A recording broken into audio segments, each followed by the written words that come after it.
ಪ್ರಧಾನಿ ನರೇಂದ್ರ ಮೋದಿ ಅವರು ಬರಡು ನೆಲದಲ್ಲಿ 7ರಿಂದ 8 ಟೌನ್ಶಿಪ್ಗಳನ್ನು ಮಾಡಿದ್ರು. ಫಲವತ್ತಾದಂಥ ಭೂಮಿಯನ್ನು ಬಳಸ್ಕೊಂಡೇ ಇರಲಿಲ್ಲ ಅವರು. ಬಿಡದಿ ಟೌನ್ಶಿಪ್ ವಿರುದ್ಧ ಕಾನೂನು ಹೋರಾಟಕ್ಕೆ ನಾವು ಸಿದ್ಧ ಅಂತ ಕುಮಾರಸ್ವಾಮಿ ಅವರು ಹೇಳ್ತಾ ಇರೋದು. ನೋಡಿ, ಕುಮಾರಸ್ವಾಮಿ ಪ್ರಮಾಣ ಮಾಡಲಿ ಅಂತ ಬಾಲಕೃಷ್ಣ ಅವರು ಹೇಳ್ತಾ ಇದ್ರೆ, DK ಶಾಸ್ತ್ರಿ 1400 ಕೋಟಿ ಹೇಗಾಯ್ತು ಅಂತ ಕುಮಾರಸ್ವಾಮಿ ಅವರು ಪ್ರಶ್ನಿಸ್ತಾ ಇದ್ದಾರೆ ಅಲ್ವಾ. ಇದೆಲ್ಲದರ ನಡುವೆ ನಾವು ಕಾನೂನಾತ್ಮಕ ಹೋರಾಟವನ್ನು ಮಾಡಿಯೇ ತೀರ್ತೀವಿ ಅಂತ ಹೇಳ್ತಾ ಇದ್ದಾರೆ. ಆಮೇಲೆ ನಿಖಿಲ್ ಕುಮಾರಸ್ವಾಮಿ ಅವರ ನೇತೃತ್ವದಲ್ಲೂ ಕೂಡ ಪ್ರತಿಭಟನೆ ಹೋರಾಟ ಅನ್ನೋದು ನಡೀತಾ ಇದೆ. ವಿಧಾನಸೌಧಕ್ಕೆ ಮುತ್ತಿಗೆ ಹಾಕುವಂತ ಕೆಲಸವನ್ನ ಕೂಡ ಮಾಡಲಾಯಿತು.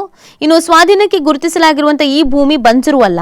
ಬೆಂಗಳೂರು ನಗರಕ್ಕೆ ಪ್ರತಿದಿನ ಹಾಲು, ತರಕಾರಿ, ಹಣ್ಣು ಪೂರೈಸುವಂತ ತೆಂಗು, ಅಡಿಕೆ ಮತ್ತು ಬಾಳೆ ಬೆಳೆಯುವ ಅತ್ಯಂತ ಫಲವತ್ತಾದಂಥ ಭೂಮಿ. ಸಾವಿರಾರು ಗ್ರಾಮೀಣ ಮಹಿಳೆಯರು ಈ ಕೃಷಿ ಮತ್ತು ಸ್ಥಳೀಯ ಅಡಿಕೆ ತಟ್ಟೆ ತಯಾರಿಕಾ ಘಟಕವನ್ನ ನಂಬಿ ಸ್ವಾವಲಂಬಿ ಬದುಕನ್ನು ಕಟ್ಕೊಂಡಿದ್ದಾರೆ. ಯೋಜನೆ ವ್ಯಾಪ್ತಿಯಲ್ಲಿ 1000 ಎಕರೆಯಷ್ಟು ವಿಸ್ತಾರವಾದ ಬೈರಮಂಗಲ ಕೆರೆ ಇದೆ. ಇಂತಹ ಫಲವತ್ತಾದಂಥ ಪ್ರದೇಶವನ್ನ ಕಾಂಕ್ರೀಟ್ ಕಾಡಾಗಿಸುವ ಅಗತ್ಯ ಆದ್ರೂ ಏನಿದೆ ಅಂತ ಇದೇ ಸಂದರ್ಭದಲ್ಲಿ ಅವರು ಪ್ರಶ್ನಿಸಿದ್ದಾರೆ. ಭೂಮಿ ಕಳೆದುಕೊಂಡ ರೈತರು ಅತಂತ್ರರಾಗಿ ಕಾರ್ಪೊರೇಟ್ ವಲಯದ ಅಸಂಘಟಿತ ನೌಕರರಾಗಿ ಬದುಕುವಂತಾಗತ್ತೆ. ಮಾರ್ಗಸೂಚಿ ದರಕ್ಕಿಂತ ಕಡಿಮೆ ಪರಿಹಾರ ನೀಡಿ ರೈತರ ಭೂಮಿಯನ್ನ ಕಸಿದುಕೊಳ್ಳಲಾಗ್ತಾ ಇದೆ. ರಿಯಲ್ ಎಸ್ಟೇಟ್ ಉದ್ಯಮಿಗಳ ಹಿತಾಸಕ್ತಿ ಕಾಯುವ ಈ ಯೋಜನೆ ನ್ಯಾಯಬದ್ಧ ಅಂತ ನಿಮ್ಗೆ ಅನಿಸ್ತಾ ಇದೆಯೇ? ಯೋಜನೆ ಸಂಬಂಧಿತ ವಾಸ್ತವಾಂಶಗಳನ್ನ ನಿಮ್ಮ ಮುಂದೆ ಇರಿಸಿದ್ದೇವೆ. ಈ ಬಗ್ಗೆ ನಿಮ್ಮ ನಿಲುವನ್ನು ಸ್ಪಷ್ಟಪಡಿಸಬೇಕು ಅಂತ ಇದೀಗ ರೈತರ ಪರವಾಗಿ ಏನ್ ನಿಮ್ಮ ಅಭಿಪ್ರಾಯ ಅದನ್ನು ತಿಳಿಸಬೇಕು ಅಂತ ಬಿಜೆಪಿ ಮತ್ತು JDS ಎರಡೂ ಕೂಡ ಆಗ್ರಹಿಸ್ತಾ ಇದೆ.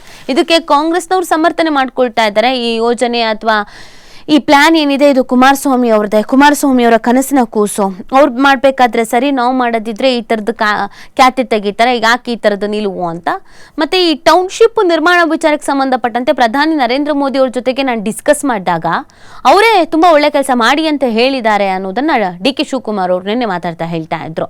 ಸೊ ಅವರೇ ಮಾಡಿ ಅಂತ ಹೇಳಿದ್ಮೇಲೆ ಇವ್ರುಗಳಿಗೆ ಯಾಕೆ ವಿರೋಧವನ್ನು ವ್ಯಕ್ತಪಡಿಸ್ತಿದ್ದಾರೆ ಅಂತ ಅರ್ಥ ಆಗ್ತಾ ಇಲ್ಲ ಅಂತ. ಅದಕ್ಕೇ ಹೇಳಿದ್ದು, ಹೌದು ಪ್ರಧಾನಿ ನರೇಂದ್ರ ಮೋದಿ ಅವರು 4 ಟೌನ್ಶಿಪ್ ಮಾಡಿ, ಬಟ್ ಅದು ಬರಡು ಭೂಮಿಯಲ್ಲಿ, ನಿಮ್ಮ ತರ ಫಲವತ್ತಾದಂಥ ಭೂಮಿಯಲ್ಲಿ ಅಲ್ಲ ಅಂತ ಹೇಳ್ತಾ ಇದ್ದಾರೆ. ಇದ್ರ ಮಧ್ಯದಲ್ಲಿ ರೈತರು ಹೋರಾಟನೂ ನಡೀತಾ ಇರೋದು ಹೌದು, ಆಕ್ರೋಶ ವ್ಯಕ್ತಪಡಿಸ್ತಾ ಇರೋದು ಹೌದು. ಆದರೆ DK ಶಿವಕುಮಾರ್ ಅವರು ಏನು ಹೇಳ್ತಾರೆ ಅಂತಂದ್ರೆ, ಅವ್ರು ಯಾರು ರೈತರೇ ಅಲ್ಲ, ಸುಮ್ಮನೆ ಅವ್ರು ರೈತರು ಅಂತ ಹೇಳ್ತಾ ಇದ್ದಾರೆ, ಬಟ್ ಅವ್ರು ರೈತರು ಅಲ್ಲ ಅಂತ ಹೇಳ್ತಾ ಇದ್ದಾರೆ. ಈ ಕಡೆ ಕುಮಾರಸ್ವಾಮಿ ಅವರು ಬರಲಿ, DK ಶಿವಕುಮಾರ್ ಅವರು ಎಲ್ಲರೂ ಮನೆಗೂ ಹೋಗ್ಲಿ, ಅಲ್ಲವ್ರು ರೈತರು ಅಲ್ವೋ ಅನ್ನೋದನ್ನು ಇವ್ರು ಹೇಳಲಿ ಅಂತ ಹೇಳ್ತಾ ಇದ್ದಾರೆ. ಸೊ ಇದು ತೀರಾ ಪರ್ಸನಲ್ ಆಗ್ತಾ ಇರೋದು ಹೌದು, ರಾಜಕೀಯ ಜಟಾಪಟಿ ಕಾರಣವಾಗ್ತಾ ಇರೋದು ಹೌದು.